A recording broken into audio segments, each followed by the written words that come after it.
Salut, j'espère que vous allez bien. De mon côté, c'est la reprise du travail, mais comme je commence tard, j'avais du temps. Et du coup, je me suis dit que j'allais vous filmer une petite vidéo maquillage avec ces fards à paupières de chez Pour Bio.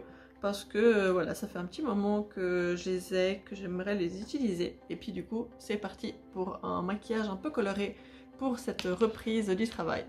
Même si je préfère les vacances, honnêtement. Donc, je vais commencer par les yeux, parce que je me dis, comme ça, au cas où il y a des chutes, bah ça va pas abîmer tout le maquillage du teint. Et pour les yeux, je vais appliquer cette base à paupières de chez Urban Decay. Alors, c'est pas une base naturelle. En fait, des bases naturelles pour les paupières, j'en ai testé plein. Donc, je vous ai prise ici pour vous les montrer. Donc, j'ai celle de Lavera, j'ai celle de Alima, j'ai celle de chez Ilia, j'ai celle de chez Pour Bio et j'ai aussi celle de chez Zao. Et en fait, il n'y en a aucune qui fonctionne sur moi. Au bout de quelques heures, les fards vont dans les plis de paupières, de la paupière. Ça tient pas en fait, voilà, simplement.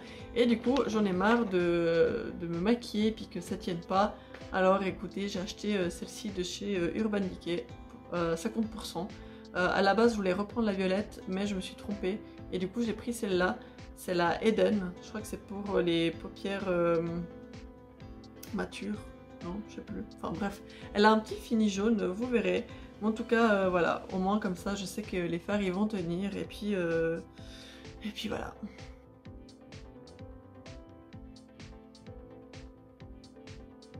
Ce qui est un peu dommage avec cette base, c'est qu'elle teinte les paupières. Vous voyez, j'ai des paupières qui sont tout de suite plus claires. Donc bon, en général ça va pas trop se voir avec les fards par-dessus, mais voilà, comme ça vous savez au cas où. Je vais commencer par appliquer cette teinte ici dans tout le creux de paupière, un peu partout. Ça va être le fard que je mettrai dans le pli de paupière. Alors moi, comme d'habitude, je tiens un petit peu mes paupières. J'essaye d'y aller vraiment petit à petit parce que sinon, si j'en ai trop, après c'est un peu plus compliqué à estomper.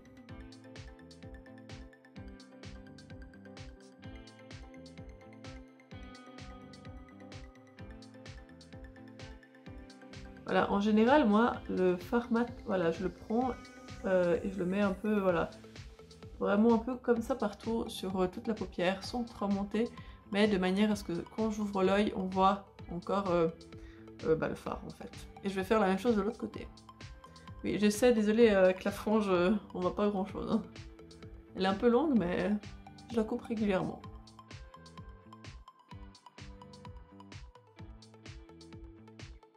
En fait, si je tire pas la paupière, vous voyez, quand je fais comme ça laisse des traces. Et du coup, c'est pour ça qu'en fait, je la tiens comme ça, en fait, après, bah, elle bouge moins, en fait. C'est plus simple. Ça fait un plus joli rendu, je trouve. Et je sais pas du tout qu'est-ce que je vais faire comme maquillage, hein, si ça sera neutre, coloré ou pas. Je me suis dit que j'allais un peu improviser. Et je vais rajouter un tout petit peu de couleur avec ce fard vert que je vais mettre un tout petit peu par-dessus, en fait.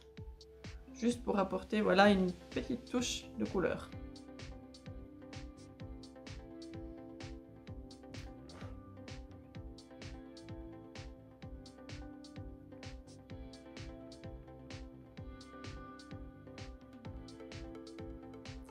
Je vais ensuite appliquer ce fard-là, un peu sur toute la paupière. Et vous voyez, il est vraiment beau, hein, ce fard.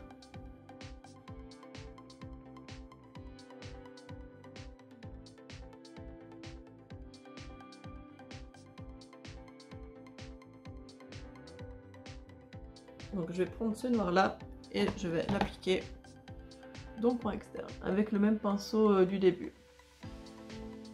Moi je trouve que les meilleurs pinceaux sont ceux de Zoeva. On en trouve chez Douglas, si jamais, ou sur le site en ligne de Zoeva. Je trouve vraiment que la qualité de ces pinceaux est vraiment au rendez-vous, donc le rapport qualité-prix est vraiment très bien. Donc c'est pour ça que je vous les recommande. Après moi, celui que j'utilise pour le creux de paupière comme ça, et aussi pour estomper, c'est le E25 de chez Sigma, qui est aussi super bien et que j'ai depuis des années. Et sinon les autres, c'est tous des Zoeva. Je vais juste mettre un peu de anti-cerne d'abord dans le coin interne, comme ça je cache un peu les veines bleues, et puis après par-dessus, je vais mettre le dernier fard pour illuminer un peu la paupière, enfin le coin interne.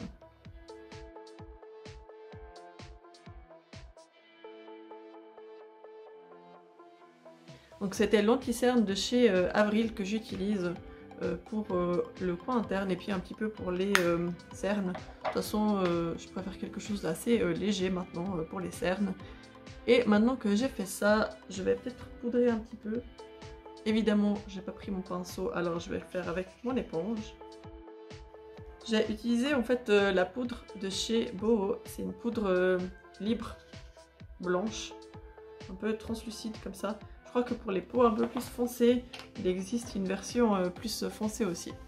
Et pour illuminer le coin interne, je vais appliquer ce petit rose ici, très clair. Je trouve que ça peut faire un joli contraste. Et puis ça change un peu.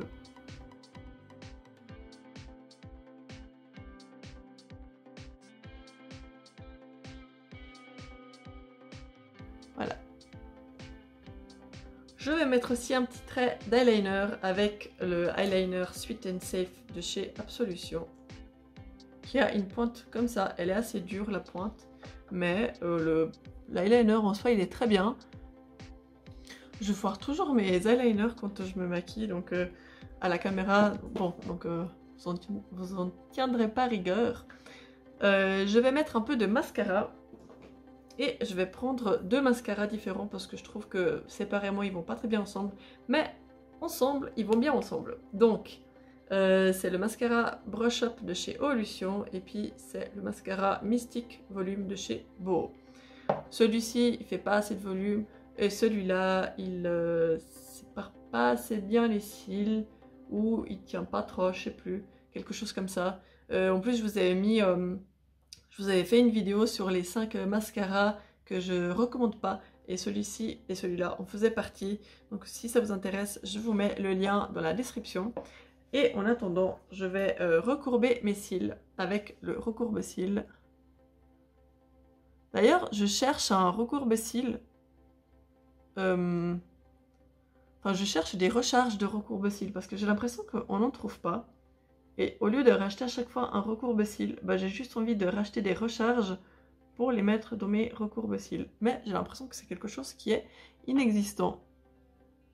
Donc bon, bah pour l'instant je continue à utiliser celui-là, mais je vais voir si je trouve pas des recharges quelque part. Donc je commence par mettre le mascara de chez Evolution. Je vous épargne tout ça, alors on se retrouve après. Et maintenant je vais mettre le mascara de chez Boho aussi par-dessus avant qu'il sèche. Comme ça apporte un peu plus de volume. Et puis voilà. Voilà, comme ça c'est fait. Le mascara a un rendu joli. Enfin, les deux mascaras ont un rendu joli sur les yeux. Si utilisés ensemble. Et là, maintenant je vais finir le maquillage de la partie du haut avec cette pommade de chez Plume. C'est une pommade à sourcils que j'ai depuis longtemps et qui descend pas trop. Et mais elle tient bien, elle fait le job, donc je vais déplacer un peu ma frange. Je sais, je pourrais mettre ces trucs là pour tenir les cheveux, mais j'ai la flemme et puis j'ai l'impression que ça va tout me décoiffer les cheveux. Du coup, bah tant pis, je préfère faire comme ça. Je mets que sur la queue du sourcil en fait, parce que si je mets partout, bah j'ai l'impression que ça va me faire des sourcils méga sévères et puis foncés. Déjà que la teinte que j'ai, elle est un peu trop foncée. Donc si je peux éviter d'en mettre trop partout.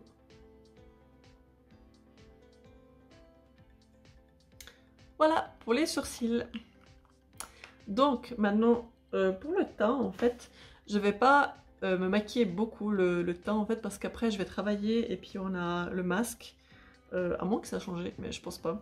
Donc je vais mettre juste un tout petit peu de crème solaire teintée de chez Aquarelle. C'est une teinte qui est un peu trop claire, c'est pour ça que je vais juste en mettre un tout petit peu. Et puis en plus là je l'aime pas beaucoup. Enfin je trouve que la teinte, bah elle est trop claire, mais c'est pas pour ça que je l'aime pas. C'est juste le rendu sur la peau. Je trouve qu'il pourrait être mieux. Mais bon, j'espère qu'elle sera vraiment pas trop claire quand même. Mince, je crois qu'elle est trop claire. Puis je vais pas en mettre sur le front parce que de toute façon j'ai la frange. Juste là un petit peu comme ça. Donc ça se voit pas. Mais ouais, en fait, ce que j'aime pas dans cette crème, c'est qu'elle est trop luisante. Vous voyez comme je brille. Donc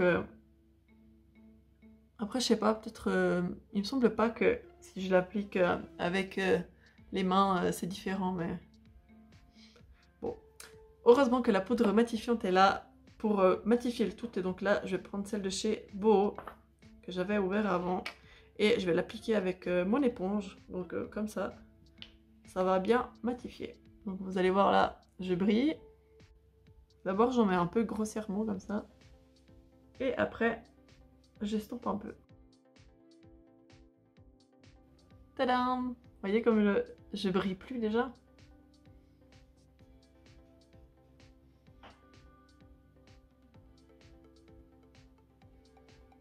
Voilà, voilà.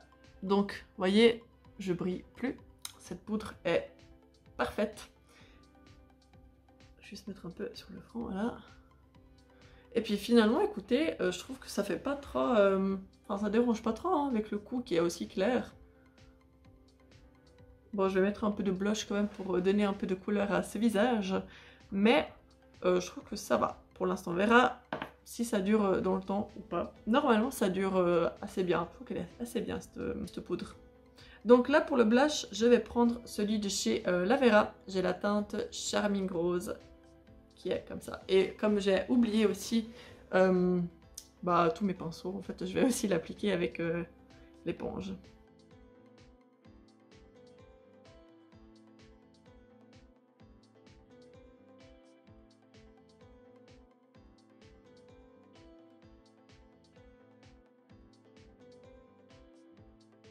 Et voilà. Je sais pas si vous verrez à la caméra, mais moi je vois. Donc on dirait que le maquillage est terminé, mais je vais appliquer encore un produit sur les lèvres. Et là, cette fois, je vais utiliser le gloss de chez All Tigers, qui est une marque que j'ai récemment pu tester. Parce que je la connaissais déjà, mais là, j'ai pu récemment tester les glosses surtout. J'avais déjà testé un rouge à lèvres de la marque. La teinte, elle m'avait plu. Mais après, j'ai pu tester d'autres teintes et puis ça allait un peu moins bien. Du coup, je préfère utiliser les glosses. Voilà. Je trouve que cette teinte, c'est la teinte 601.